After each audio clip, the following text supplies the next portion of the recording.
요한복음 8장 3절부터 11절까지의 말씀 찾으신 줄 알고 말씀을 공급해 드립니다. 서기관들과 바리새인들이 은행 중에 잡힌 여자를 끌고 와서 가운데 세우고 예수께 말하되 선생이여 이 여자가 간음하다가 현장에서 잡혔나이다. 모세는 율법에 이러한 여자를 돌로 치라 명하였거니와 선생은 어떻게 말하겠나이까. 그들이 이렇게 말하면 고발할 조건을 얻고자 하여 예수를 시험하며 예수께서 몸을 굽히사 손가락으로 땅에 쓰시니 그들이 묻기를 맞이 아니하는지라. 이에 일어나 이르시되 너희 중에 죄 없는 자가 먼저 돌로 치라 하시고 다시 몸을 굽혀 손가락으로 땅에 쓰시니 그들이 이 말씀을 듣고 양심의 가책을 느껴 어른으로 시작하여 젊은이까지 하나씩 나가고 오직 예수와 그 가운데 섰는 여자만 남았더라. 예수께서 일어나사 여자에게 아무도 없는 곳을 보시고 이르시되 여자여 너를 고발하던 그들이 어디 있느냐. 너를 정죄한 자가 없느냐. 대답하되 주여 없나이다. 예수께서 이르시되 나도 너를 정죄하지 아니하노니 가서 다시는 죄를 범하지 말라 하시니라. 아멘. 지난 한 주간은 참 나라의 홍수로 인해서 많은 어려움이 있었습니다. 우리 성도님들 가운데 이 어려움에 직접적인 어려움은 없었는지 마음에 너무나 많이 들었었습니다. 다시금 성도님들하고 뵙게 돼서 감사드립니다. 오늘날 시대가 참 빠르게 변화되고 있죠. 이 시대가 너무 빠르게 변화되다 보니까 여기에 잘 대처하는 사람들은 불편함이 없습니다. 오히려 좋습니다. 더 편안해지고 더 안락하게 살아갈 수 있습니다. 여기에 대처하지 못하면 많이 불편합니다.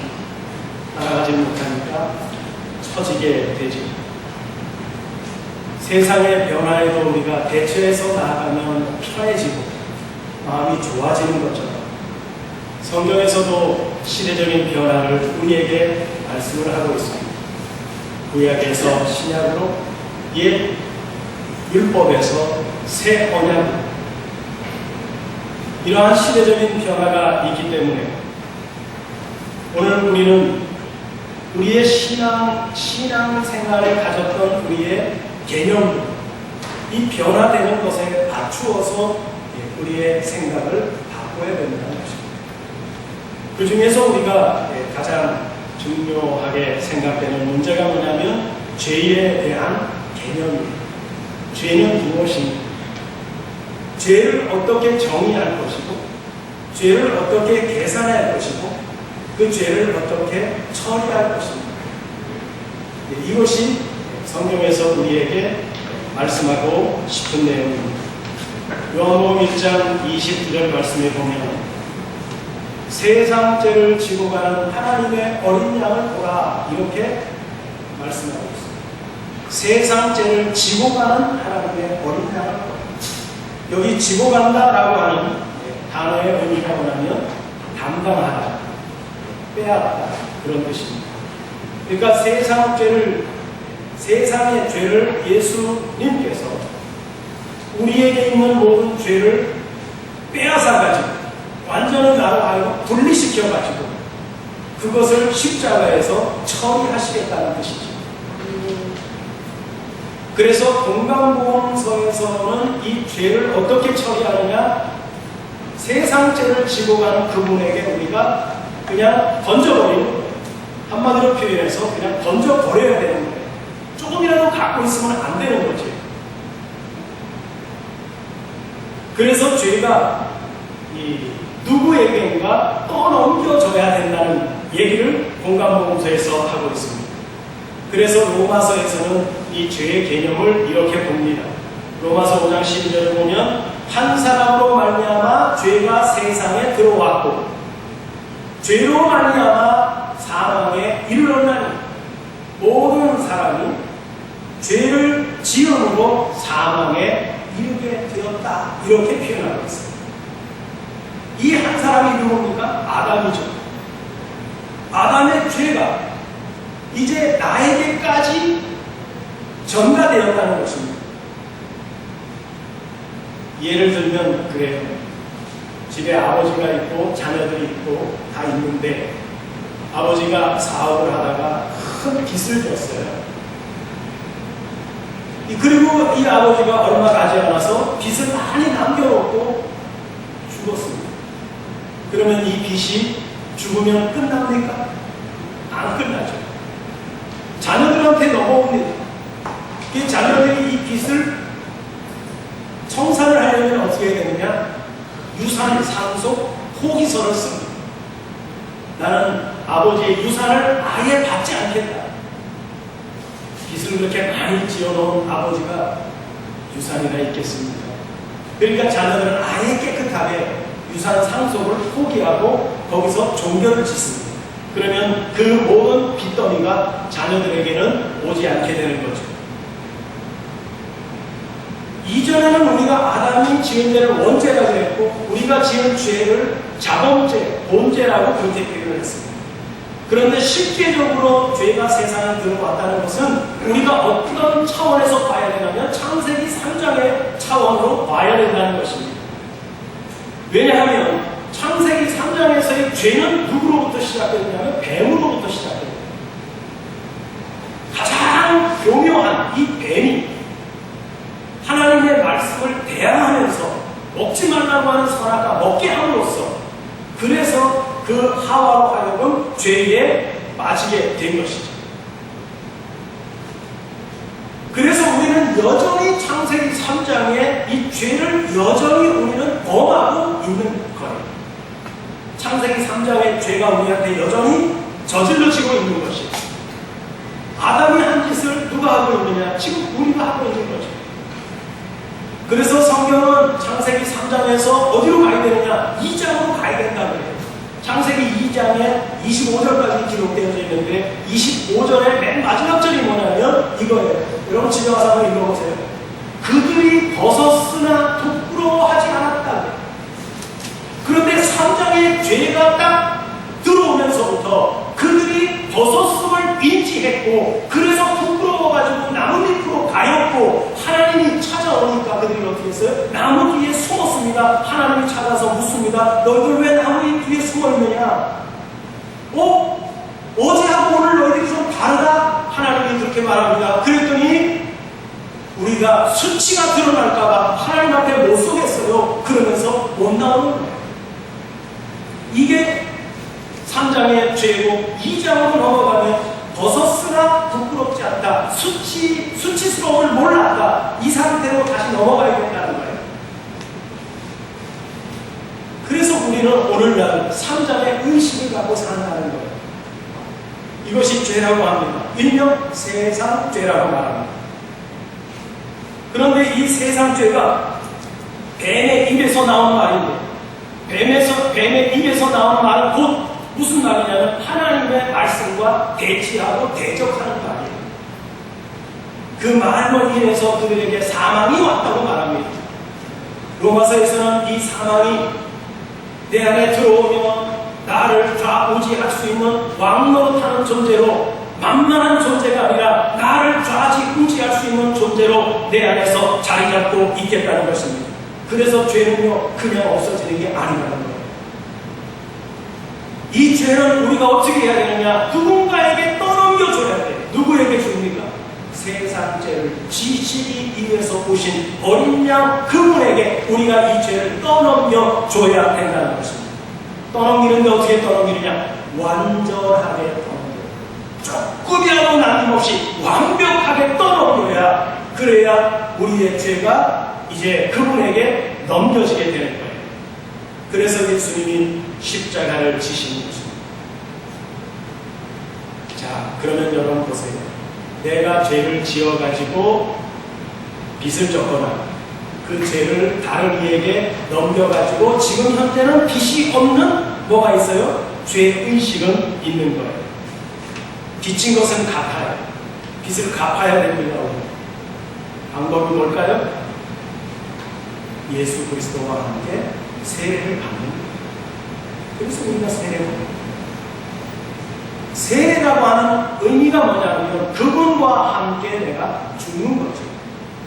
그분과 함께 땅에 묻히는 거고 그분과 함께 장사 지내는 거고 그리고 결과는 뭐예요? 그분과 함께 죽은 다음에 뭐가 와요? 그분과 함께 우리가 부활을 한다. 그래서 뭐가 죽는 거냐? 창세기 3장의 죄의식이 예수 그리스도 그분의 십자가에다가 옮겨짐으로 그것도 완벽하게 옮겨짐으로 그분이 죽을 때 나의 죄의식이 어떻게 됐다는 겁니까? 같이 죽었다는 거예요. 그분을 믿으라고 말씀하는 거죠. 죄를 좀 더 우리가 구체적으로 살펴보면요. 요한복음 20장 23절에 보면 너희가 누구의 죄든지 사하면 사하여질 것이고 누구의 죄든지 그대로 두면 그대로 있으리. 여기 사한다라고 하는 말이 처음에 말씀드렸던 뭡니까? 떠넘기는 거예요. 내가 죄든지 떠넘겨줘서 나에게 죄가 완전히 말끔하게 결정이 나면 죄가 사해졌다고 말하는 거예요. 그런데 이 죄를 내가 붙들고 있으면 그 죄는 그냥 있게 되므로 나는 죄인이라고 이야기하게 된다는 것입니다. 사도 바울은 이 내용에 대해서 고린도전서에서 이렇게 말했습니다. 제사 음식에 대해서 말하면서 여러분들 집에 누군가가 문을 똑똑똑 두드리면서 접시에다가 뭘 하나 갖고 왔어요. 근데 가만히 보니까 떡이에요. 그러면서 이분이 떡을 전달하면서 이런 얘기를 합니다. 어제 우리 집에 제사가 있어가지고 제사 음식을 차렸는데 이렇게 많이 남았는데 이웃하고 나누고 싶어가지고 제사 음식을 떡에다가 가지고 왔어요. 떡으로 해서 가져왔어요. 드세요. 그러면서 이제 줬어요. 여러분은 어떻게 해요? 먹는 사람도 있고 안 먹는 사람도 있잖아요. 안 먹는 사람은 왜 안 먹을까요? 이거 제사 음식이네? 에이 싫어. 그리고 안 먹어. 어떤 사람은 제사 음식이면 제사 음식이면 뭐 어때? 먹고 배부르면 되는 거지. 그리고 아무 꺼리낌 없이 그것을 먹는 거예요. 이게 뭐냐면 나 안 먹어 하는 건 뭐예요? 의식이 제사 음식이라고 하는 이 의식이 그를 붙들고 있으면 절대 먹지 못하는 거예요. 그런데 그 의식이 마음속에서 떠나간 사람은 그게 중요해. 음식은 음식이지. 그러면서 사도 바울이 말미에 뭐라고 얘기하냐면 나는 안 먹을 것이다. 왜 안 먹느냐? 우리 성도들 가운데는 믿음이 약한 사람들도 있으니 혹시 내가 제사 음식을 먹는 걸 사람들이 보았다면 아이고 믿음 좋다던 바울이 제사 음식을 먹고 앉아있는데 이런 시험에 들지 않게 하려고 나는 먹지 않겠다. 그 얘기는 뭡니까? 먹을 수 있다는 얘기를 바울이 하고 싶다는 거예요. 내가 그 의식에서 벗어난 사람이라면 그러면 먹을 수 있다라고 하는 겁니다. 그래서 죄는 어디에 있어요? 우리 의식 속에 들어있다. 이 의식이 딱 프레임이 딱 씌워지면 우리는 여기서 못 벗어나는 겁니다. 지금도 마찬가지예요. 창세기 3장의 의식이요. 내 안에 있으면 그건 뭐다? 성경에서 말하는 이거는 죄다. 이렇게 말씀하고 있는 겁니다. 3장의 죄는요, 결국 무슨 죄냐면 성적인 죄. 벌거벗은 수치, 벌거벗은 죄. 이거가 드러났다고 해가지고 그들이 놀래가지고 재빨리 취한 행동이 뭐예요? 치마를 입은 거죠. 여러분, 이 3장의 죄는요, 가르치지 않아도 알아요. 천성적으로 알아요. 어린아이들 키워보셔서 아실 거예요. 아주 갓난쟁이나 이런 아이들은 빨가벗게 놔도요, 창피한 거 없어요. 그냥 놀아요. 그런데 어느 정도 이 아이가 한 번도 가르친 적이 없는데 어느 정도 어느 순간에 딱 가가지고 빨가벗게 놓으면은 아우 창피해 하면서 가린다고요. 이게 뭡니까? 이 의식이 있는 거예요. 어떻게 보면 천성적으로 아담 때부터 내려오는 그 죄의식이 누가 집어넣어준 뱀이 갖다가 집어넣어준 의식이 우리에게 내려와 있다는 얘기입니다. 성경은 죄를 어쩌면 그렇게 정확하게 지적하고 있는지 몰라요. 그래서 우리는 창세기 3장의 아담의 죄로만 알았었는데 그 아담의 죄가 여전히 누구에게도 있다는 겁니까? 오늘날 나에게도 아담의 죄가 있다는 것입니다. 우리는 성경을 통해서 그것을 깨달은 것이지. 죄는 여러분 무엇으로부터 시작됐어요? 뱀의 말을 듣고 난 다음에 생겨난 것이 뭐냐면 죄라는 거예요. 뱀의 말이 뭡니까? 야, 하나님이 선악과 먹지 말라고 하더냐? 하와가 그 얘기를 받아가지고 뭐라고 그러니까 하나님이 먹지 말라고 그랬다고. 아니야, 너희들 먹어도 돼. 이거 먹으면 오히려 너희들이 눈이 밝아질 거야. 그리고 하나님처럼 지식이 많아지게 될 거야. 그래서 너희들도 선악을 구분하게 될 거야. 그래서 그 얘기를 듣고 나서 하와가 그 여자가 그 나무를 본즉 보았다고 하는 거, 이게 굉장히 중요한 내용이에요. 그걸 본즉 어땠어요? 마음이 먹음직하고 탐스럽기도 하고 보암직했다, 이렇게 표현하고 있습니다. 그렇기 때문에 뱀의 말을 들은 결과로서 죄가 우리에게 온 것인데, 우리는 이 죄의 의식을 어떻게 해야 돼요? 빨리 의식을 보내버려야 된다. 내가 아무리 노력해도 이건 나가지 않습니다. 많은 기독교인들 가운데 예수를 믿으면서도 죄의 의식 가운데 들어있는 우리를 보고 있습니다. 오늘 보면 요한복음 8장, 많은 죄를 짓고 사람들에 의해 가지고 끌려와서 많은 창피를 톡톡히 당하면서 예수님 앞에 끌려온 여인을 다루고 있습니다. 그런데 이 여인을 향해서 예수님이 정죄하셨느냐? 정죄하지 않았다는 거예요. 뭐라고 그럽니까? 나도 너를 정죄하지 않을 것이다. 왜 이렇게 예수님이 말씀하셨나요? 너가 지금 지은 죄는 창세기 3장에서부터 연유한 죄. 원인적으로 보면 이 여자가 여자의 문제가 아니다라고 하는 것을 예수님은 간파하신 거예요. 이 여자는 억울하게 그 의식을 받아가지고 죄인이 됐다라고 하는 말입니다. 소위 성적인 죄는 만들어진 죄다. 사람들이 프레임을 씌워가지고 너는 죄인이야 라고 말하게 했다는 의미가 되는 것입니다. 여러분, 이 죄의식을 여인만 갖고 있었을까요? 아닙니다. 이 여인을 붙잡아다가 예수님 앞에 데리고 가서 예수님도 이참에 한번 같이 합동으로 해가지고 그냥 아주 딱 없애버리자, 이 생각을 갖고 온, 돌 들고 온 사람들, 젊은이들부터 나이 많은 사람들까지, 이들도 다 어떤 사람들이에요? 죄의식을 가지고 있었던 사람입니다. 어떤 의식입니까? 창세기 3장에서부터 온 그 의식을 갖고 있었던 겁니다. 차이가 뭘까요? 여자는 죄가 드러난 죄인이 된 거고, 지금 돌 들고 온 사람들은 죄가 드러나지 않은 죄인이 된 거예요. 의식은 똑같아요. 예수님이 이렇게 말씀합니다. 너희들 가운데 죄 없는 자가 이 여자에게 돌을 던져라. 이 얘기는 뭐냐면 창세기 3장에 죄의식이 없는 사람이라면 돌을 던져도 좋다, 그 얘기입니다. 죄하고 상관이 없으면 던져라, 그 얘기입니다. 그런데 여러분 뭐예요? 죄의식이 없는 사람이 없단 말이죠. 그러니까 아무도 돌 던지지 못합니다. 그래서 로마서에서 뭐라고 말합니까? 모든 사람이 죄인이다라고. 이 세상에 의인은 없나니 모두가 다 죄인이다. 그 얘기는 뭐예요? 창세기 3장에서 뱀의 말부터 시작된 죄의 의식을 갖고 있는 그 죄를 말씀하고 있는 것입니다. 오늘날 어쩌면 우리는 창세기 3장의 죄의식에서 우리는 아직도 벗어나지 못한 사람들일지도 모르죠. 그래서 그것을 뭐라고 합니까? 죄의 종이다. 여러분, 이걸 어떻게 처리하면 좋을까요? 이 죄를 어떻게 하면 없앨 수 있을까요? 왜 주님은 본문에서 그 여자를 정죄하지 않았을까요? 아이고, 주님은 긍휼도 많고 자비도 많고 사랑도 많으시니까 안 했지. 여러분, 이렇게 생각하면서 했다면 예수님부터 돌 맞았을 거예요. 왜? 율법에 어긋나요. 어쩌면 예수님은 자기에게 주어진 그 권세를 제대로 활용하지 못했다고 말할 수도 있습니다. 오늘 우리는 예수님께서 말씀하시는 것처럼 요한복음 8장 21절에 이렇게 말합니다. 내가 가리니 너희가 나를 찾다가 너희 죄 가운데서 죽을 것이다 라고 말합니다. 여러분, 어떤 사람들이 죽습니까? 예수님을 찾기만 하다가 만나지 못하는 사람은 다 죄 가운데서 죽을 것입니다. 우리가 예수님을 어떻게 찾을까요? 요한복음으로 넘어오면 예수님 자신이 자신을 뭐라고 합니까? 나는 처소다. 내가 너희를 위하여 처소를 예비하러 간다 라고 말합니다. 나 있는 곳에 너희도 있게 할 것이다.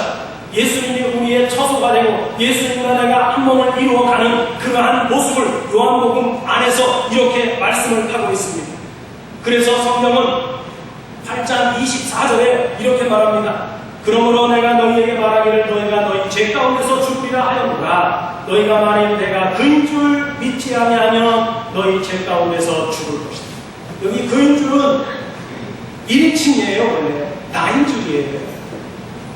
내가 나인 줄, 그가 나인 줄 너희가 알았다면 어떤 나인 줄이라고 하는 겁니까? 요한복음에서는 자기 자신을 가리켜서 뭐라고 합니까? 나는 생명의 떡이다. 나는 부활이다. 생명이다. 나는 길이다, 진리다, 생명이다. 주님은 계속적으로 말합니다. 내가 그 생명인 줄, 진리인 줄, 길인 줄 너희가 알지 못한다면 너희들은 그냥 죄 가운데서 죽게 될 것이다. 그래서 여러분, 십자가는 뭐고 죄사함은 뭐냐 하는 거예요. 십자가는요, 하나의 과정이라는 거예요. 십자가는 어디까지나 과정이라는 거예요. 한마디로 표현하면 유의 수단이라는 거예요. 어떻게 보면 쉬운 말로 담보를 하나님이 우리에게 주신 것이고 어쩌면 공탁금 같은 것이고 보증금이라고 하는 것이에요.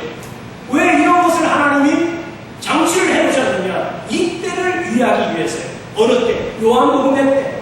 그리스도 안에 내가 들어가는 이 때를 위해서 지금 유예를 시켜놓은 것이다. 그렇기 때문에 이 때는 요한복음의 때를 말하는데 그래서 반드시 구원에는 조건이 있고 이유가 있다는 것입니다. 단 이 시대가 오기 전까지 하나님의 진노를 유예시켜 놓으시기 위해서 십자가라고 하는 하나의 수단이 생겨났다는 얘기입니다. 여러분, 그러니까 십자가는 반드시 통과해야 되는 거죠. 십자가 없이 구원 없습니다. 요한복음 8장 34절에 보면 예수께서 대답하시되 진실로 진실로 너와 이르노니 죄를 범하는 자마다 무슨 종이다? 죄의 종이다. 죄를 범하는 자마다. 이 죄는 무슨 죄예요? 창세기 3장부터 내려오는 죄를 말하는 것입니다. 죄의 종은 이 의식에서 벗어나지 못한다는 참 종입니다. 죄의 종입니다. 그래서 그 죄가 내 안에 들어와서 왕노릇하고 있는 것이다. 왕은 뭡니까 여러분? 시키는 대로 다 하는 게 왕이에요. 모든 걸 다 시킬 수 있어요. 신하에게 이거 해, 저거 해. 죽는 신까지 하라 그러면 해야 되는 게 왕이에요. 죄가 내 안에 들어와서 그걸 나를 시킨다는 거예요. 그러면 우리가 이 의식을 어떻게 극복할 수 있느냐 하는 거죠. 그래서 요한복음 8장 46절에 보면 너희 중에 누가 나를 죄로 책잡겠느냐? 내가 진리를 말하는데도 어찌하여 나를 믿지 아니하느냐? 진리를 말하는 자를 왜 믿지 않느냐? 그래서 예수님이 9장 41절에 요한복음 예수께서 해주신 너희가 맹인이 되었더라면 죄가 없었을 것이지만 본다고 하니 너희 죄가 그대로 있는. 여기 본다라고 하는 말은 숙고해서 본다는 거예요. 주목해서 본다는 거예요. 그냥 힐끔 한번 보고 가는 거 아니에요. 뱀이 하와에게 이렇게 유혹을 한 거예요. 저거 한번 봐봐. 여자가 본즉 어떻게 본 거예요? 자세하게 봤다는 거예요. 주목해서 봤다는 거예요. 관심을 가지고 봤다는 거예요. 보았다. 뱀이 한 말에 대해서 그가 봤다는 겁니다. 보니까 뭐예요? 먹음직하죠. 보암직하죠. 지혜롭게 할 만큼 탐스럽기도 했다고 창세기 3장 6절에 말씀하고 있습니다. 여러분, 본다고 하니 뭘 봤느냐? 선악의 열매를 맞죠? 선악의 열매는 곧 뭡니까? 지식이죠. 지식은 뭘로 나오니까? 율법으로 나오죠. 율법의 끄트머리에 뭐가 있습니까? 사망입니다. 그러니까 뱀이 가져다 주는 끄트머리는 뭐예요? 사망이에요. 그러니까 뱀의 말에 우리가 보면 안 되는 거죠. 자, 오늘 여기 바리새인 서기관 장로들이 왔습니다. 가늠하다가 잡힌 여자를 그들이 봤어요. 그래서 현장에서 붙들린 거예요. 보십시오. 이 여자가 가늠하기 전에는 어떤 여자였을까요? 그냥 여자예요. 아무 문제없는 여자예요. 그런데 아무렇지도 않습니다. 그런데 가늠했다라고 하는 소리를 들으니까 그 다음부터 이 여자는 어떤 여자가 된 거예요? 가늠한 여자, 가늠한 죄인으로 된 거예요. 그래서 예수님 뭐라고 말합니까? 너희가 본다고 하니 너희 죄가 그냥 있는 것이다라고 말합니다. 그 의식이 있는 것이다라고 말하는 거예요. 요한복음 15장 22절에 내가 와서 그들에게 말하지 아니하였더라면 죄가 없었으려니와 지금은 그 죄를 핑계할 수 없다. 오늘 보면 8장에서는 예수님이 죄를 다시 선언해 버리신 겁니다. 죄에 대한 규정이 새로 갖췄다라고 하는 것을 말씀하고 있는 것입니다. 여러분, 죄는 어떻게 해야 해결될까요? 우리는 예수 그리스도 안으로 들어가야만 그 죄가 완전하게 완벽하게 해결됩니다. 이게 요한복음입니다. 왜냐하면 그렇지 않으면 예수 그리스도를 믿지 않으면 그게 뭐다? 그게 죄다라고 말합니다. 그래서 예수님 그러지요. 내가 죄에 대해서, 의에 대해서, 심판에 대해서 너희를 판결할 것이다. 죄라고 하는 것은 뭐냐? 너희가 나를 믿지 않는 것이다 라고 말하고 있습니다. 어떤 나를 믿지 않느냐? 처소를 준비하러 가는 나를 믿지 않는 것이다 라고 말합니다. 그래서 요한복음 15장 22절에 내가 와서 그들에게 말하지 아니하였더라면 죄가 없었으려니와 지금은 그 죄를 핑계할 수 없다라고 말씀하십니다. 지금은 어떤 때예요? 지금 예수님이 말씀하는 지금은 어떤 때예요? 요한복음 시대를 말하는 것입니다. 요한복음 시대에는요, 이제는 이거를 감출 수 없는 거예요. 죄를 핑계할 수 없는 거예요. 핑계라는 말은 체할 수 없다, 외식할 수 없다, 감출 수 없다, 가장할 수 없다. 왜? 요한복음 시대에 와서는 이게 다 드러났으니까. 이 죄가 다 만천하에 드러났으니까요. 요한복음 시대에 지금 말하고 있는 죄는 뭐라고요, 여러분? 도덕적인 죄 얘기하는 거 아닙니다. 창세기 3장에서 뱀이 가져다준 죄를 말하는 것입니다. 그래서 이제는 핑계할 수 없다는 거예요. 뭐가 죄냐? 아는 게 죄. 지식이 죄. 누가 준? 뱀이 가져다.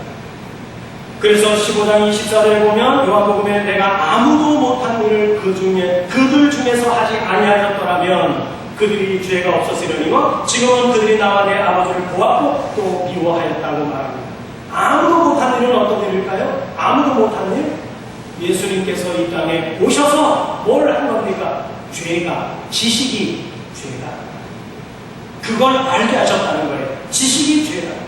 그래서 로마서에서는 율법이 있기 전에는 죄가 죄로 계산되지 아니하였다고 말하는 것입니다. 법이 생기면서부터 죄가 생겨나기 시작했는데요. 여러분 보세요. 율법이 없었을 때는 죄가 없었을까요?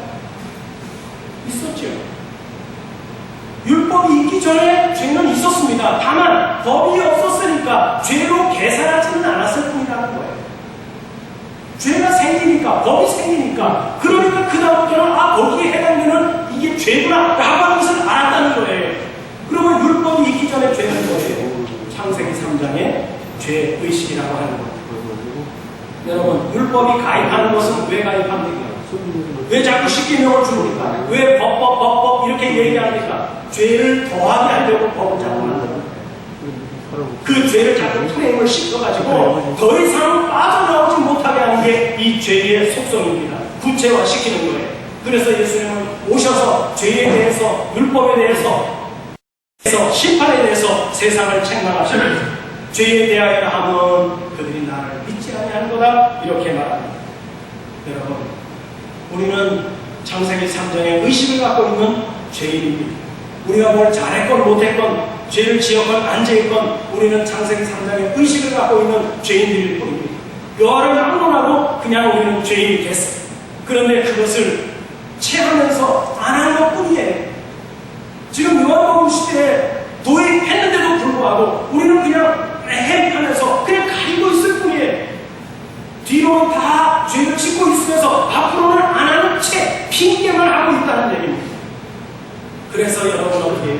세상의 죄를 진 어린 양을 보라. 세상의 죄를 지고 가는 그분을 봐라. 그분에게 너의 죄를 다 갖다 맡겨버리라. 이렇게 말씀하고 있는 거죠. 사람이 살다 보면 쓰레기가 나와야 안 나와요? 쓰레기 나오죠. 음식물 쓰레기도 나오고 일반적인 쓰레기도 많이 나옵니다. 그럼 여러분, 이 쓰레기가 나오면 이걸 처리 안 하고 집에 놔두면 어떻게 될까요? 쓰레기 집이 되겠죠. 그래서 어떻게 합니까? 마을마다 집 앞에 쓰레기를 내려버립니다. 그러면 청소차가 그걸 다 처리를 해줘요.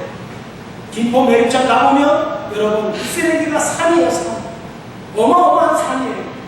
그거 처리 안 되면 아마 집집마다 냄새나고 벌레 생기고 난리가 날 겁니다. 다 그쪽으로 넘겨준 거예요. 그래서 청소차가 그걸 가지고 가서 없애버리고 만 거예요. 이 청소차들이 뭘 했느냐? 지고 가서 없애버린 거예요. 우리의 죄를 누가 없애주셨느냐? 어린 양으로 오신 그분이 죄를 다 짊어지고 없애주신 거예요. 그래서 그것을 해결해 주신 분은 누구냐? 단 한 분, 예수 그리스도 그분이시다. 우리가 그분을 믿게 되면 어떤 현상이 생길까요? 죄 의식이 없어진다. 우리가 그분을 믿으면 죄 의식이 내 안에서 없어진다는 거예요. 왜 없어지느냐? 그분이 다 가져가 버렸으니까 없어지는 거예요. 그런데 여러분 그걸 붙들고 있다면 어떻게 될까요? 안 가는 거예요. 죄의식이 안 가는 거예요. 우리가 그분을 믿으면 죄의식이 없어집니다. 또 없어져야 되는 겁니다. 그래서 결국 주님께서 이루시고 가시는 건 뭐예요? 어린 양으로 오신 그분 십자가에다가 우리의 죄를 다 넘겨버리고 그리고 너는 어떻게 하라? 너가 내 안에 들어와야 된다라고 하는 말씀입니다. 내가 너희 안에, 너희가 내 안에, 나 있는 곳에 너희도 있게 하려고 하는 것이다.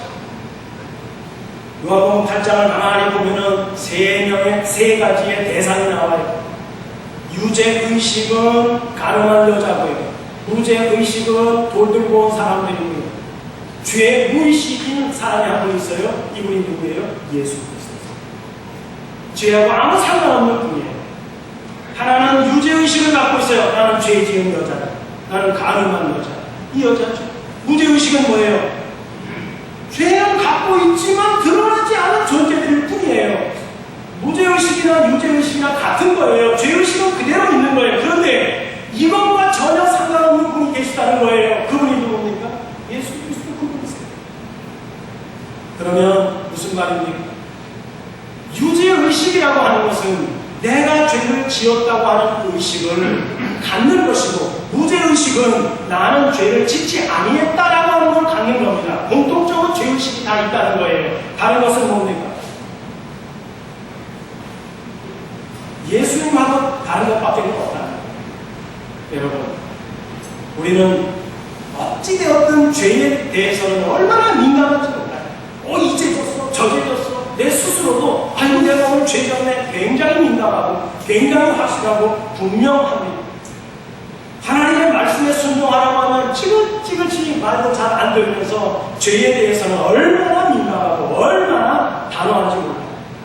그런데 여러분, 성경은 우리에게 결론적으로 뭘 얘기하시냐면 우리가 죄 짓지 않으면 뭐 해야 되느냐? 사랑하면 된다. 그렇게 말씀합니다. 우리가 어떻게 하면 예수님과 같은 죄 무의식의 사람이 되느냐? 사랑하라는 거예요. 무엇이든지 사랑하면 죄 무의식으로 된다는 겁니다. 사랑 안에는 죄가 있을까요? 없을까요? 없습니다. 그래서 사랑은 허다한 죄를 덮는다고 말합니다. 요한일서 4장 18절에도 뭐라고 말합니다. 모든 사람이 죄에 빠지면서 그 죄가 두려움을 만들고 그 죄로 말미암아 사망이 와. 그러나 두려움에는, 사랑에는 두려움이 없나니 사랑은 모든 죄를 덮는 것이다. 아직도 내가 두려워한다면 우리는 아직 죄의식에 붙잡혀 있는 존재일 뿐이라고 그렇게 말씀하고 있는 거죠. 오늘 우리는 어떻게 하면 우리의 죄의식을 없앨 수 있느냐? 오늘 말씀드렸습니다. 어린 양 십자가에다가 그 죄를 완전히 보내버리다. 보내고 나서 뭐 해야 되느냐? 믿는 자가 되라는 거예요. 사랑하는 자가 되라는 거예요. 어떻게 하면 이제 우리가 앞으로 싸워야 될 문제는 다른 게 아닙니다. 어떻게 하면 나에게서 죄의식이 완전히 떠나버리고 죄무의식이 될 것인가? 이것이 우리의 기도 제목이 되어야 되고, 이렇게 함으로 하나님의 진정한 자녀들이 될 수 있는, 회개하고 왔는데 하나님 앞에 무슨 죄든지 회개하고 왔는데 그 다음날 또 그 죄를 반복하고 있어요. 죄가 떠나는 겁니까? 안 떠나는 거죠. 그냥 죄를 갖고 있는 거죠. 붙잡고 있는 거죠. 성경은 뭐라고 합니까? 세상 죄를 지고 가는 어린 양에게 어떻게 하라는 거예요? 다 던져버리라는 거예요. 던져버리면 어떻게 된다는 거예요? 죄 무의식의 삶으로 이어갈 수 있다는 거예요. 그것이 하나님이 말씀하는 하나님의 자녀들의 모습이고, 거듭난 자들이고, 생명 안에 들어와 있는 하나님의 자녀들이 된 것이라고 말씀하고 있는 것입니다. 우리가 죄 그러는데 죄의식 속에서 사로잡히는 우리가 아니라 그 죄를 없애기 위해서 오신 그분을 믿고 그 믿는 가운데 그분 안에서 살아가는, 그래서 거듭난 자들이 되고 그분이 마련하신 거처에서 함께 거하는 우리가, 이 싸움이 우리 신앙생활의 관건이 되어야 될 줄 믿습니다. 이 한 주간 살아가시면서 주님 안에서 이 죄의 문제가 온전하게 해결이 되고 예수 그리스도 안에서 모든 것이 확정이 되고 나면 여러분 그 의식에서 도살하는 거예요. 그래서 진리가 너희를 어떻게 한다고 합니까? 자유를 주겠다고 합니다. 여러분 자유하시기를 바랍니다. 말씀 안에서, 믿음 안에서, 신앙 안에서 여러분 자유하시기를 바랍니다. 어떤 자유? 죄 위에 무의식을 갖고 사는 여러분들이 되어주시기를 주님의 이름으로 축복해 드리겠습니다.